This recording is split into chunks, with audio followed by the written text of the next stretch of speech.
Hey filmmakers, Chung Dha here. In this video I'm going to show you how to use this video monopod to the max, because there's a lot of people using it. Very simple, just as a replacement as a tripod, because yeah, it's smaller to carry than a big tripod, but it is not the only thing that it can do, just standing there, tilt and pan.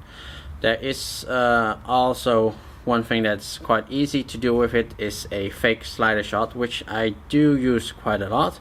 So the main thing what you want to do is extend the leg, and you want to put one of your feet on one of these small legs or pegs. You want to do that because yeah, this can still slip out if you are putting this in an angle, and with this one you want to unlock the bottom.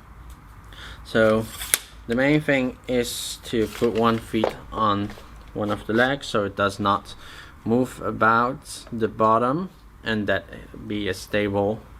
And it's just unlocking the head and just pushing it forward, so it's not that hard to do.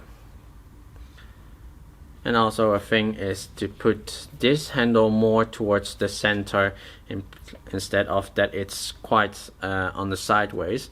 Putting it on the center makes the weight of it also more towards in the center, so you don't have like an off balance and more of it all centered balance.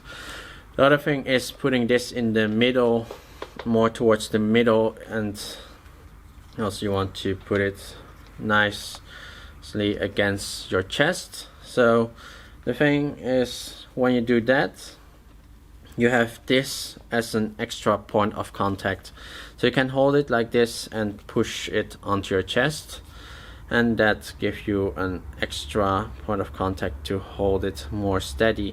Instead of trying to hold it like this, it's not as great as holding it like this, because this you only have 2 points of now you have 3 points of contact basically.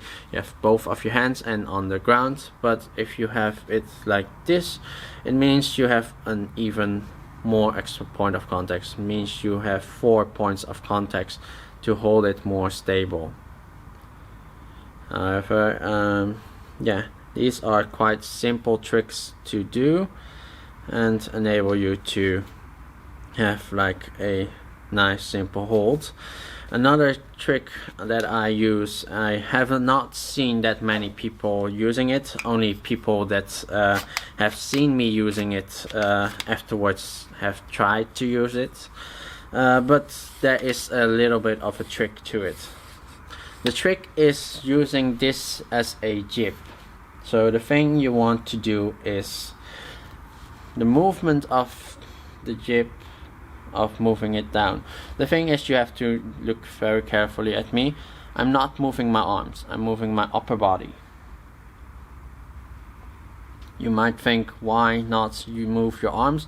The thing is, when you move your arms can sway left to right, which yeah, it's not as smooth. So it's better to use both of your arms just to hold it more centered, so it does not move at all. And just move your upper body, because your upper body has all the muscles or all the movements to hold it and to move it, and the movement from your upper body is less of a sway and also add less of a shake.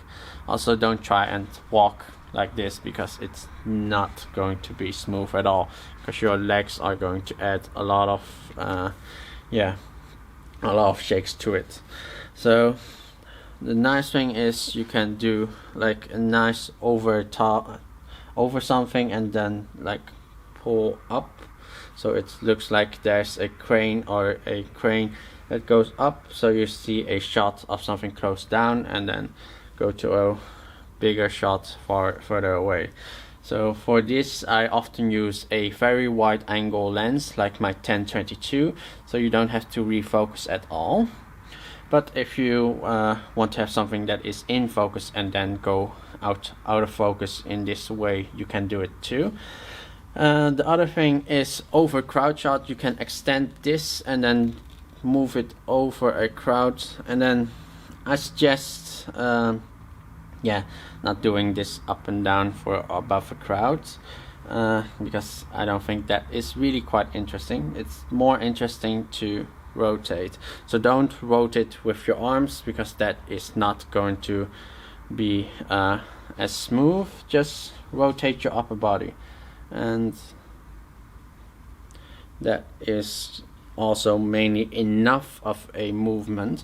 You don't have to like turn like 180 degrees. Just have to turn it a slight bit, so you can able see like over the crowd, see how big the area is.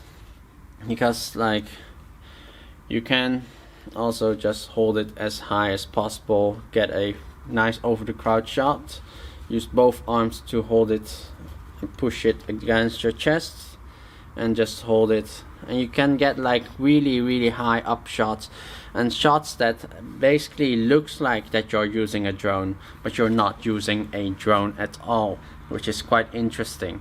So yeah, that was mainly the tip of using this video monopod, how to add more interesting shots to, or interesting movements to your shots.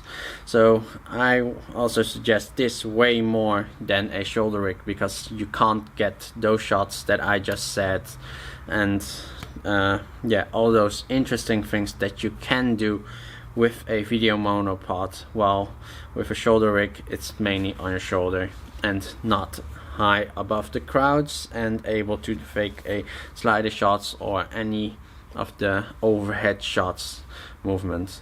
So that was mainly it. So if you have any questions, please comment below.